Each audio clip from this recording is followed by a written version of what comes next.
Hello आदाब, good afternoon. खास programme में आपका इस्तकबाल करते हैं। मैं हूं आपके साथ सना वारिस। कोरोना से नहीं डरेगी जिंदगी, कोरोना से हर पल लड़ेगी जिंदगी। अब बिल्कुल नहीं थमेगी जिंदगी, आगे ही आगे बढ़ेगी जिंदगी, क्योंकि चलती रहेगी जिंदगी। जी हां, आप देख रहे हैं हमारा खास प्रोग्राम चलती रहेगी जिंदगी, और आज का हमारा मौजू है चलती रहेगी जिंदगी में एवरेस्ट पर कदम।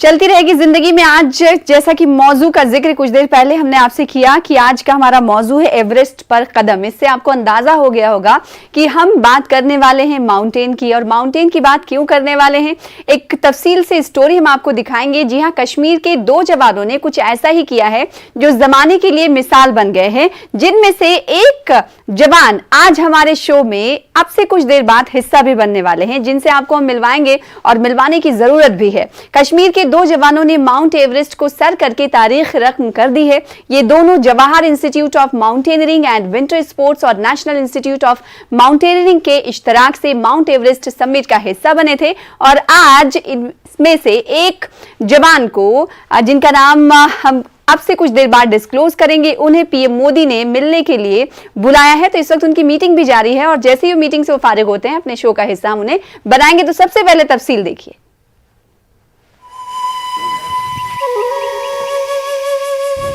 दुनिया की बुलंद तरीन पहाड़ी चोटी माउंट एवरेस्ट को सर करना किसी ख्वाब के शर्मिंदा ताबीर होने से कम नहीं है, लेकिन बहुत कम लोग इस कारनामे को अंजाम देने में कामयाब होते हैं। जनूबी कश्मीर के कुलगाम जिले से ताल्लुक रखने वाले महफूज इलाही ने कुपवाड़ा के फौजी जवान मोहम्मद इकबाल खान व दीगर 5 कोहपैमाओं के साथ एवरेस्ट को सर करके एक नई तारीख रकम की है। महफूज ऐसे पहले कश्मीरी मर्द सिविलियन हैं जिन्होंने ये कारनामा अंजाम दिया है। 1 अप्रैल 2021 को दिल्ली से ये टीम रवाना हुई थी। 1 जून को ये टीम माउंट एवरेस्ट को सर करके बेस कैंप वापस पहुंची। Jawahar institute of mountaineering Pahalgam वापस पहुंचने पर इनका वालिहाना इस्तकबाल किया गया। This is the pride moment for our state J&K and for the country कि पहला जो सिविलियन है J&K का वो successfully without any injury mount Everest submit करके आ गया। और 2 cyclone back to back hit हुए 15 दिन के दौरान, जिसमें काफ़ी मौसम जो है काफ़ी ख़राब रहा, काफ़ी विंडी स्टॉर्म्स, एवलांच वगैरह वहाँ पे ट्रिगर हुए। बट हमने माइंड सेटअप अपना बना लिया था कि हमने माउंट एवरेस्ट अपने स्टेट का नाम ऊंचा करना है। 2 कौमी इदारों ने कर्नल O.S. थापा की क़यादत में कर्नल अमित बिष्ट व दीगर अराकीन के साथ मिलकर इस हदफ को पूरा किया। इस मुश्किल तरीन सफर के दौरान टीम को 2 साइक्लोन्स और बर्फानी तूफानों का सामना भी करना पड़ा। दो सुपर साइक्लोन जो आया था विद इन 10 डेज के गैप में, उसके कारण और कोविड-19 के कारण भी इसमें काफ़ी प्रॉब्लम आई, क्योंकि जम्मू एंड कश्मीर में JMW Jawahar institute of mountain and winter sports को बहुत कम लोग जानते हैं। ये कोर्स करने के लिए NIM Nehru institute of mountain Uttarkashi गए थे, जबकि अनंतनाग में होते हुए इनको मालूम नहीं था कि यहाँ पे Jawahar institute of mountain and winter sports भी है। माउंट एवरेस्ट सर करने की इस कामयाब मुहिम को कश्मीर में एडवेंचर के शौकीन अफराद के लिए काफी सूदमंद तस्वुर किया जाता है। इससे यह भी साबित हुआ है कि जम्मू कश्मीर के लोगों में सलाहियतों की कोई कमी नहीं है। ये कश्मीर के लिए खुशी की बात है कि हम लोग 2 कश्मीरी अभी माउंट एवरेस्ट करके आए हैं, और उसके बाद बाकी मेरे इंस्टीट्यूट के लिए भी सबसे बड़ी खुशी है कि मैं सक्सेसफुली अच्छे से सबमिट करके वापस अपने इंस्टीट्यूट में वापस आ गया। मेरे उत्तराखंड में क्या चीज़ें हम कैसे हैंडल करते हैं, कश्मीर में क्या चीज़ें कैसे हैंडल करते हैं, ये सारा हम आपस में एक दूसरे से मिल के हमने एक दूसरे से सीखा भी, एक दूसरे को बांटा भी। कश्मीर से तो अभी यही है कि यूथ जाने इन चीज़ों के बारे में, एडवेंचर के बारे में जाने, माउंटेनियरिंग के बारे में जाने। वाज़ेह है कि महफूज इलाही से कबल नाहिदा मंजूर ने कश्मीर की ऐसी पहली खातून बनने का शर्फ हासिल किया था जिसने माउंट एवरेस्ट को सर किया हो। जम्मू कश्मीर लाइट इन्फेंट्री के सिपाही मंजूर अहमद ने भी माउंट एवरेस्ट को सर कर लिया है। न्यूज़ 18 उर्दू के लिए मुदस्सर कादरी की रिपोर्ट। जी हाँ, इस रिपोर्ट को देखने के बाद आपको अंदाजा हो गया होगा कि महफूज इलाही वही शख्स हैं जिनका कुछ देर पहले हम जिक्र कर रहे थे और जिन्हें चाह रहे थे कि आपसे हम मिलवाएं। लिहाजा हम आपसे उन्हें मिलवाएंगे, जैसा कि वो माउंटेनियर हैं, एवरेस्ट माउंटेनियर हैं। तो उन्होंने कैसे यहाँ तक पहुँचने की शुरुआत की, क्या उन्होंने सोचा जिसके बाद इस तरफ बढ़े, क्या मकसद उनके रहे, ये सब हम जानेंगे आपसे कुछ देर बाद। वो हमारे प्रोग्राम में शामिल होंगे और प्रोग्राम की शुरुआत करें उससे पहले अपने नाज़रीन से बताएं कि आप भी इस प्रोग्राम का हिस्सा बन सकते हैं, क्योंकि न्यूज़ 18 उर्दू ये अपनी नौयत का एक ऐसा प्रोग्राम लेकर आता है आपके लिए कि आप भी अपने शक व शुबहात, कुछ सवालात कोरोना के हवाले से, वैक्सीनेशन के हवाले से या फिर आपके ख्वाब के हवाले से हमसे पूछ सकते हैं। एक्सपर्ट्स हमारे दरमियान मौजूद होते हैं। आपसे कुछ देर बाद टीवी स्क्रीन पर नंबरात फ्लैश होंगे, उन नंबरात को डायल करें और हमसे जुड़े हमारे एक्सपर्ट से और जो जमाने के लिए मिसाल बन गए हैं उनसे अपनी बात को शेयर करें ताकि आपको इंस्पिरेशन मिले और आपको आगे बढ़ने की ताकीद मिले। लिहाजा जैसा कि हम जानते हैं कि कोरोना जारी केसेस आ रहे हैं, हालांकि कमी सामने आई है। एक तरफ हम देख रहे हैं कि वैक्सीनेशन का अमल भी जोरों शोर से जारी है। कल बड़ी तादाद में मुल्क में वैक्सीनेशन का अमल पूरा हुआ, लेकिन इस बीच हम देख रहे हैं कि भीड़ भाड़ वाले इलाके में लोगों ने चहलकदमी, अपनी तादाद अपनी बढ़ा दी है, जो कि लम्हे फिक्रिया है। इसीलिए हमने एक डॉक्टर को भी मदऊ किया है। रोजाना जब हम प्रोग्राम चलती रहेगी जिंदगी करते हैं तो चूंकि इस वक्त हमारी जिंदगी कोरोना के साए में चल रही है, लिहाजा हम डॉक्टर से भी, एक्सपर्ट से भी राय जानने की कोशिश करते हैं कि आवाम को क्या करना चाहिए, क्या नहीं करना चाहिए। तो खास प्रोग्राम में हम मेहमानों के हवाले से आपको मुतारिफ करा दें। इस वक्त तमोरिश कोले साहब जो कि इमरजेंसी मेडिसिन एक्सपर्ट हैं, आपका वेलकम करते हैं सर हमारे शो का हिस्सा बनने के लिए और वक्त देने के लिए। साथ ही दूसरे गेस्ट का हमें बेसब्री से इंतजार है, इंतजार इसलिए क्योंकि कुछ देर पहले हमने जैसे कहा कि आप भी एक जमाने के लिए मिसाल बन सकते हैं और जमाने के लिए जब मिसाल बनेंगे तो जाहिर सी बात है सब आपके जैसा बनना चाहेंगे, रोल मॉडल आपको समझेंगे। तो ये रोल मॉडल बनने की जर्नी क्या होती है हम आप तक पहुंचाएंगे आपसे कुछ देर बाद। सबसे पहले तमोरिश कोले साहब, आपसे हम ये सवाल करना चाहेंगे, चूंकि अनलॉक शुरू हो गया और दूसरी तरफ कोरोना के केसेस कम आ रहे हैं, तीसरी तरफ वैक्सीनेशन चल रहा है, लेकिन चौथी बात अगर हम करें तो चौथी बात यह है कि डेल्टा प्लस वेरिएंट ने सरकारों की नींदें उड़ा दी हैं। अब ये नया डेल्टा प्लस वेरिएंट कितना खतरनाक है और इससे आवाम को किस हद तक बचने की जरूरत है? देखिए, कोरोना के जो दूसरे लहर आया था वो हमको पता है कि जो भारत में बड़ी सनसनी मचा दिए थे वो डेल्टा वेरिएंट के लिए हुए थे। तो डेल्टा वेरिएंट ने अभी दूसरे देश में भी ऐसे ही केसेस बढ़ रहे हैं जैसे हमारे हुए थे।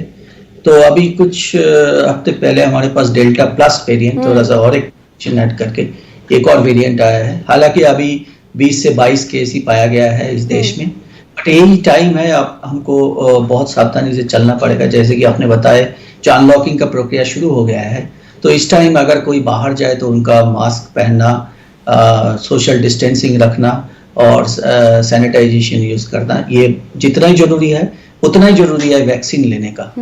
तो ये अगर हम पालन करें, यही टाइम है जो हम बात कर रहे हैं कोरोना के तीसरे लहर से आने वाले हैं, उसको हम काबू कर पाएंगे।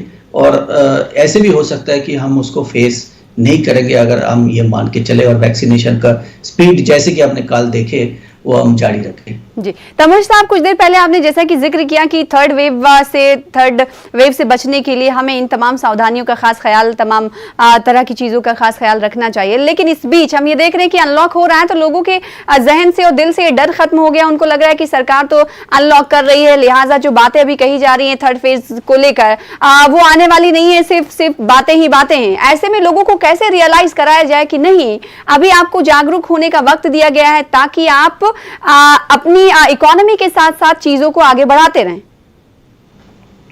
सही बोला आपने। जो अनलॉकिंग का जो प्रक्रिया गवर्नमेंट ने किया है उसका अहम मुद्दा यही है कि हमारा इकोनॉमी चले, हमारा जीवन जैसे पहले की चल रहा था उस तरफ हम आगे बढ़े। But at the same time अगर हम इसको फॉलो ना करें, उसका दो चीज हो सकता है। एक तो इन्फेक्शन फिर फैल सकता है जैसे कि थर्ड वेव का प्रेडिक्शन है। दूसरा, अभी आपने वेरिएंट का बात किया, अगर इन्फेक्शन ज़्यादा फैल गया तो हम वायरस को चांस दे रहे हैं ज़्यादा रिप्रोड्यूस करने के लिए। जितना वायरस रिप्रोडक्शन करेंगे उतना ही नया नया वेरिएंट और खतरनाक वेरिएंट पैदा हो सकता है।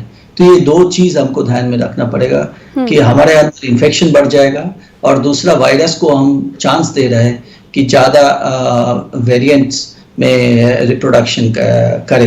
तो इन दोनों को अगर हमको प्रिवेंट करना है, हमको पुराने जिंदगी में वापस जाना है, तो हमको अनलॉकिंग के साथ साथ जो गवर्नमेंट गाइडलाइंस है, जो कोविड अप्रोप्रिएट बिहेवियर्स है, उसको बहुत स्ट्रिक्टली फॉलो करना पड़ेगा। बिल्कुल, कितनी इजी बात है, कितनी सादा बात है कि आपको इसमें ना करने में किसी तरह की पैसे लगने वाले हैं, बल्कि एहतियात बरतने की जरूरत है। इसलिए न्यूज़ 18 उर्दू भी आवाम से अपील कर रहा है कि भले ही अनलॉक की शुरुआत हो रही हो मुख्तलिफ रियासतों में, लेकिन आपको अपने आप को पूरी तौर पर अनलॉक नहीं करना है।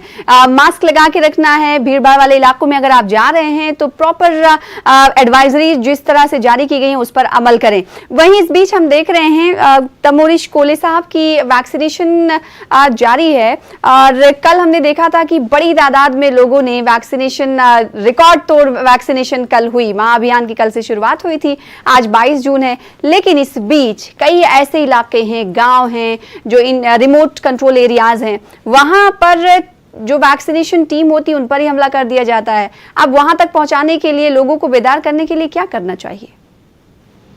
देखिए, ये इसमें सबका रोल है, गवर्नमेंट और जो जिले अधिकारी है, उनका गांव का जो काम पंचायत है, उसके तरफ से इनका प्रचार होना चाहिए कि ये वैक्सीनेशन क्यों जरूरी है, क्यों लेना है। और बहुत सारा ऐसे अफवाह फैल चुका है कि वैक्सीनेशन से ये होता है, वो होता है, वो दूर करना है। ये तीन अगर हम कर पाए तो जो गांव, जो रिमोट एरियाज है, वहां पे पहुंचना इजी होगा, और वहां पे हमको पहुंचना ही पड़ेगा, क्योंकि एक आदमी भी अगर ये वैक्सीनेशन ये छूट जाए तो हमारा जो इम्यूनिटी का जो हम बात करते हैं, हार्ड इम्यूनिटी, वो हम अचीव नहीं कर पाएंगे, और कोरोना का और एक लहर। बिल्कुल, और न्यूज़ 18 उर्दू ये कहता है अपने संजीवनी मुहिम के जरिए कि जब तक सभी महफूज नहीं तब तक कोई महफूज नहीं। अपने प्रोग्राम को आगे बढ़ाएंगे और नाज़रीन से कहना चाहेंगे कि आप भी हमारे प्रोग्राम का हिस्सा बन सकते हैं, जिसका आपको बेसब्री से इंतजार है। उनसे हम आपको मिलवाएंगे अब से कुछ देर बाद। महफूज इलाही साहब, जो कि कोहे पैमा है, माउंटेनियर हैं, एवरेस्ट को इन्होंने सर किया है, उनसे मुलाकात करवाएंगे। लेकिन इस बीच एक कॉलर जुड़ चुके हैं जिन्हें अपने प्रोग्राम में शामिल कर लेते हैं। हेलो, कौन साहब, कहाँ से बोल रहे हैं? हेलो हेलो हेलो, सलाम वालेकुम। वालेकुम अस्सलाम। कौन साहब, कहाँ से और आपका क्या सवाल? कश्मीर से अली मोहम्मद पंडित श्रीनगर से। जी, श्रीनगर से अली मोहम्मद पंडित साहब बात कर रहे हैं, कश्मीर से। जी, कश्मीर श्रीनगर से। जी, आप अपने सवाल कर सकते हैं, चलती रहेगी जिंदगी में आपका इस्तकबाल। जो ये कोविड-19 चल रहा है, और इसके लिए हम वैक्सीन भी लगा रहे हैं, लेकिन आप जो ये ब्लैक, जी आप बोले, बोल रहे हैं कि आप ब्लैक फंगस आ रहा है, जी इसके लिए भी कंट्रोल करेगा ये इंजेक्शन जो हम पहले लगाते हैं? ठीक है, एक बार आप फिर से सवाल दोहराएंगे? ब्लैक फंगस के हवाले से आप क्या कहना चाह रहे थे अली मोहम्मद साहब? सवाल ये है कि जो हम इंजेक्शन लगा रहे हैं जी, इसके लिए कोविड-19 के लिए, लेकिन आप जो ब्लैक फंगस आप बोल रहे हैं कि ब्लैक फंगस आ रहा है, डॉक्टर साहब बोल रहे हैं जी, इसके लिए भी ये इंजेक्शन कारगर है? अच्छा ठीक है। कोले साहब, आपने शायद सवाल सुन लिया होगा। मैं आपका सवाल समझ गया, मैं अभी आंसर देता हूँ। देखिए, जो ये दवाई और वैक्सीन है, ये कोविड-19 के लिए है, और ब्लैक फंगस जैसे आपने बोला है, ये कोविड-19 पेशेंट्स जो इसके ऊपर स्टेरॉइड चलता है, जिनका डायबिटीज है, उनमें ये सेकेंडरी इन्फेक्शन जैसे आता है, ये फंगल इन्फेक्शन है। कोविड-19 एक वायरल इन्फेक्शन है, ब्लैक फंगस एक फंगल इन्फेक्शन है, दो अलग चीज है। कोविड-19 के लिए दवाई हमारे पास है, वैक्सीन अभी आ गया है, और वैक्सीन आपको लेना चाहिए। ब्लैक फंगस सारे कोविड-19 पेशेंट्स को नहीं होता है, कुछ ही पेशेंट्स को हो सकता है जिनमें डायबिटीज है खास करके। और ब्लैक फंगस का सिम्टम्स जो है, उनके लिए भारत सरकार ने काफी प्रचार शुरू कर दिया कि ब्लैक फंगस का कौन सा पेशेंट में होता है, कैसे होता है, और ब्लैक फंगस का जो दवाई है एम्फोटेरिसिन बी, वो भी हमारे पास आज के डेट में मौजूद है। जी, तो ये उम्मीद करते हैं कि अली मोहम्मद साहब को उनका जवाब मिल गया होगा। प्रोग्राम के अगले हिस्से को हम आगे बढ़ाएंगे और एक खास शख्सियत से भी मिलाएंगे। हमारे साथ बने रहे, छोटे से ब्रेक की रुके। Welcome back. आप देख रहे हैं चलती रहेगी जिंदगी और रास चलती रहेगी जिंदगी में खास मेहमानों से हमने आपको मुतारिफ कराया। हमारे साथ डॉक्टर साहब भी मौजूद हैं, तो आप भी उनसे जुड़ सकते हैं और अपने शक व शुबहात को, डाउट्स को क्लियर कर सकते हैं, क्योंकि इस वक्त कोरोना दौर में व्हाट्सएप यूनिवर्सिटी का भी बोलबाला है। यानी व्हाट्सएप पे कई ऐसी खबरें चल रही होती हैं जो कि हकीकत नहीं होती हैं बल्कि अफवाह होती हैं। अब उन अफवाह को जानने के लिए आपको क्या करना होगा? आपको ये करना होगा कि आप न्यूज़ 18 से जुड़ें और डॉक्टर्स की, एक्सपर्ट्स की राय आपको हासिल होगी हमसे जुड़ने के बाद। कोले साहब, आपका रुख करेंगे और ये जानना चाहेंगे, जैसा कि हमने कुछ देर पहले कहा कि इस वक्त कई अफवाहें बहुत चल रही होती हैं। जो मास्क है जिसे लगाया जाता है, उस मास्क के हवाले से, सर्जिकल मास्क जिसका मैं जिक्र करना चाहती हूँ, सर्जिकल मास्क के हवाले से भी एक वीडियो बड़ा वायरल हुआ कि उसमें कीड़े हैं, लगाएंगे आप, पानी में डालेंगे तो उसमें कीड़े नजर आएंगे। तो ऐसी अफवाहों के रोकथाम के लिए क्या करना चाहिए और ये अफवाह सर्कुलेट ना हो उसके लिए क्या करना चाहिए, और अगर ये अफवाह किसी तक पहुंचती है, किसी के दरवाजे तक, तो उन्हें क्या करना चाहिए? देखिए, ये एक बड़ा चैलेंज है और ये शुरू से हो रहा है कि ज़्यादातर ये व्हाट्सएप और ये वीडियो के माध्यम से जाता है और लोगों के मन पे ये बैठ जाता है कि ये शायद सच है। तो ऐसे कोई वीडियो आए और आपका मन में थोड़ा सा शंका आए तो पहले चीज ये है कि आप इसको फॉरवर्ड और शेयर ना करें आगे। बिल्कुल, क्योंकि आप शेयर करना शुरू करें तो बहुत लोगों को पहुंच सकता है और ये प्रॉब्लम हो सकता है। और प्रॉब्लम की शुरुआत यहीं से होती है कोले साहब, कि वो सोचते हैं कि हम तक ये जानकारी पहुंच गई तो लाइए हम दूसरों को भी बताते हैं। हाँ, तो यही बात मैं बता रहा हूँ। अगर कोई किसी को डाउट है कि ये शायद सच है कि नहीं है तो ये बात ना चाहिए। दूसरा, ये जांच करना चाहिए। आजकल बहुत सारा मीडिया के माध्यम से सरकार और जो स्थानीय अधिकारी है वो प्रचार करते रहते हैं। और तीसरा, अगर कोई डाउट है तो अपने कोई भी जो डॉक्टर साहब होंगे उनको पूछिए, खास करके दवाई के बारे में, सिम्टम्स के बारे में, मास्क के बारे में अपने डॉक्टर साहब को पूछिए, उनके पास सही जानकारी होंगे। बट ये इसको आगे ना करें, कोई डाउट है तो इसको आगे ना करें। बिल्कुल। तो जो एक प्रोग्राम व्यूअर्स हमारे देख रहे होंगे वो इस बात को समझने की जरूर कोशिश करें कि आप व्हाट्सएप के जरिए अगर कुछ तफसीलात आपको मिलती है तो पहले एक बार आपके आसपास में कोई डॉक्टर हो तो उनसे जरूर कंसल्ट करें कि असल में इसकी हकीकत क्या है। उधर थर्ड वेव के हवाले से कुछ देर पहले कोले साहब हमने कहा कि जैसा कि लोग जानते हैं और ये कह रहे हैं कि ये तो बस ऐसी बातें, अफवाह हैं, थर्ड वेव तो आने वाला नहीं है। लेकिन इसकी तैयारियों के हवाले से अगर हम बात करें तो इस वक्त हिंदुस्तान इसकी तैयारियों को लेकर किस हद तक आगे बढ़ रहा है और कितना बढ़ना चाहिए? मेरे हिसाब से काफी प्रोग्रेस हुआ है। आपने देखे होंगे कि जब कोरोना के दूसरे लहर चल रहे थे तब हमारे देश में ऑक्सीजन का बड़ा संकट हो गया था, बिकॉज ये जो डेल्टा वेरिएंट आए वो काफी डिटोरिएट किया पेशेंट्स, एंड बहुत पेशेंट्स को अचानक ऑक्सीजन जरूरत पड़े। तो उसके हमने दूसरा लहर चलते ही हमने ऑक्सीजन का जो ट्रांसपोर्टेशन सिस्टम है उसको इम्प्रूव किया, ऑक्सीजन प्लांट लगाने की कोशिश किया, अभी भी चल रहा है। ये जैसे एक तरफ चल रहा है, दूसरा field hospital, Covid care centre, इसका अभी भी उनका उद्घाटन किया जा रहा है और कोरोना का जो तीसरा लहर है उनके लिए तैयार कर रहा है। तीसरा ये बात है कि कुछ दिन पहले ऐसे साइंटिफिक कंक्लूजन आया था कि इस वेव में शायद बच्चे को ज़्यादा असर पड़ सकता है। अभी तो उसका चांसेस कम ही दिख रहा है, बट उसके नजर में रखते हुए काफी जगह जो बच्चे का जो ट्रीटमेंट का जो फैसिलिटीज जी, इस वक्त जो तीसरी विंडो में आप बीच में देख रहे हैं ये महफूज इलाही साहब हैं जो कि कोहे पैमा हैं, हमारे दरमियान मौजूद हैं कि कुछ वजूहात की बिना पर ये आपको दिख नहीं सकते, लेकिन आप इनसे सवाल कर सकते हैं, ये हमें सुन सकते हैं। महफूज इलाही साहब, आप मुझे सुन पा रहे हैं? इस्तकबाल है चलती रहेगी जिंदगी में शामिल होने के लिए। हाँ जी मैम, शुक्रिया बहुत बहुत हमें वक्त देने के लिए। इस वक्त आप शायद मीटिंग के हवाले से, पीएम मोदी के हवाले से कुछ तफसीलात थी, तो क्या आपकी मीटिंग पीएम मोदी से हो चुकी है और अगर हो चुकी है तो कैसी रही ये मीटिंग? नहीं, ये मीटिंग हमारी डिफेंस मिनिस्टर श्री राजनाथ सिंह जी से थी। अच्छा, हमारी फ्लैग इन सेरेमनी थी, तो वो सक्सेसफुली कंप्लीट हुई। अभी जस्ट हम वापस आए हैं। अच्छा, मीटिंग हो गई आपकी राजनाथ सिंह? मीटिंग हो गई। तो कैसी रही ये मीटिंग? सक्सेसफुली कंप्लीट हुई और अभी जस्ट हम वापस पहुंचे। हमारी फ्लैग इन सेरेमनी थी जो after successful completion of this Mount Everest expedition. तो फ्लैग एंड सेरेमनी कैसा महसूस हो रहा है आपको? बहुत ही बढ़िया, काउंटलेस हैप्पीनेस। तो ये सारा क्रेडिट पूरे देश के युवाओं के लिए, पूरे देश की आवाम के लिए और स्पेशली जो जे.एंड.के यूटी है वहाँ के आवाम के लिए। तो इसका पूरा क्रेडिट पूरे आवाम को जाता है, क्योंकि ये मिशन जो सक्सेसफुल हुआ, ये एवरेस्ट एक्सपीडिशन, ये आप लोगों की दुआओं से हुआ। क्या बात है। और जो दुआएं देने वाले हैं वो भी आपको देख रहे हैं, और बहुत सारे ऐसे लोग हैं, क्योंकि आपने माउंट एवरेस्ट को सर किया है, फतेह किया है।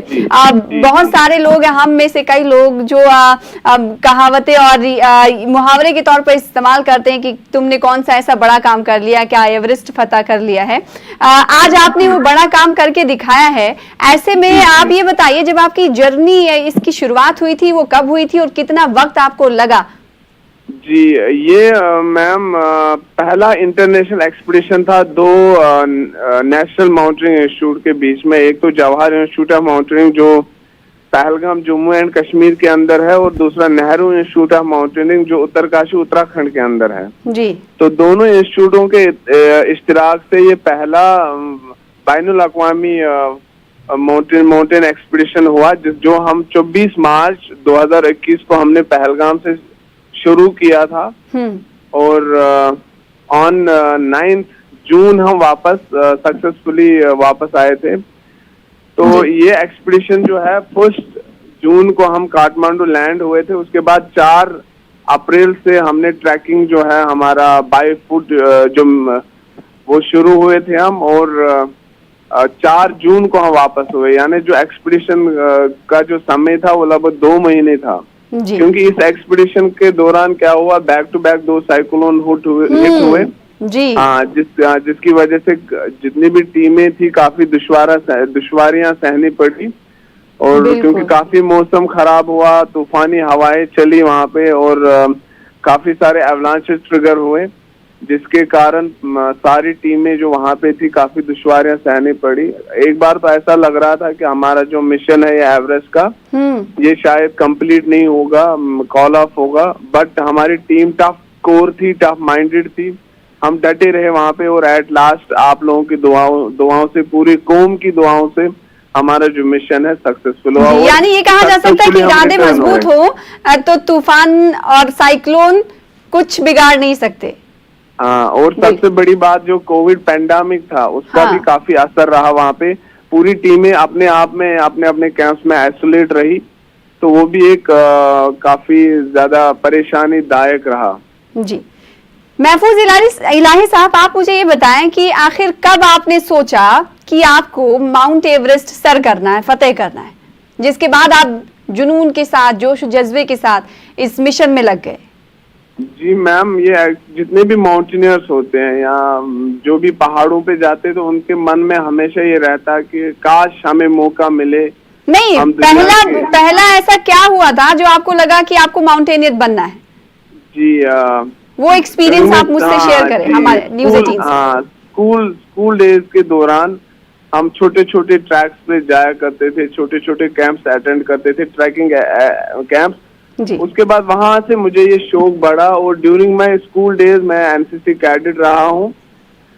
तो वो एनसीसी का जो टेन्योर है उसके दौरान मैंने जो माउंटेनियरिंग के कोर्सेज है, चाहे बेसिक हो, एडवांस माउंटेनियरिंग हो, मैंने कंप्लीट किए। उसके बाद 2009 में मैंने जो Jawahar institute of mountaineering and winter sports है, एज ए नीड बेसिस मैंने ज्वाइन किया, और जितनी भी सलाहियतें मैंने कोर्सेज के दौरान सीखी उनको मैं उभारता गया। क्या बात। और हाँ, तो ये एक मैसेज जाता है लोगों के लिए जिनके इरादे पुख्ता हो, वो आगे बढ़ते ही रहेंगे, और जो लोग सिर्फ और सिर्फ कहते हैं कि रिसोर्सेज नहीं है, वसाइल नहीं है, उसका रोना रोते हैं, रोने की जरूरत नहीं है, बल्कि आगे बढ़िए, आगे बढ़ते रहिए। भले ही आप एवरेस्ट को सर ना करिए, लेकिन एवरेस्ट जैसे, यानी माउंटेन एवरेस्ट जैसे, पहाड़ जैसे आपके अगर ख्वाब हैं तो उसको भी आप पूरा कर सकते हैं, बशर्ते ये कि आप अपने जोश जज्बे के साथ काम करते रहें और आगे बढ़ते रहें। महफूज इलाही साहब, आपका शुक्रिया अदा करना चाहेंगे प्रोग्राम का हिस्सा बनने के लिए। साथ ही साथ तमोरिश कोले साहब, आपका भी शुक्रिया अदा करना चाहेंगे अपने एक्सपर्ट्स मशवरों से लोगों को नवाजने के लिए, ताकि उन्हें कुछ ना कुछ फायदा जरूर मिल सके कोरोना पैंडेमिक के दरमियान। फिलहाल आज की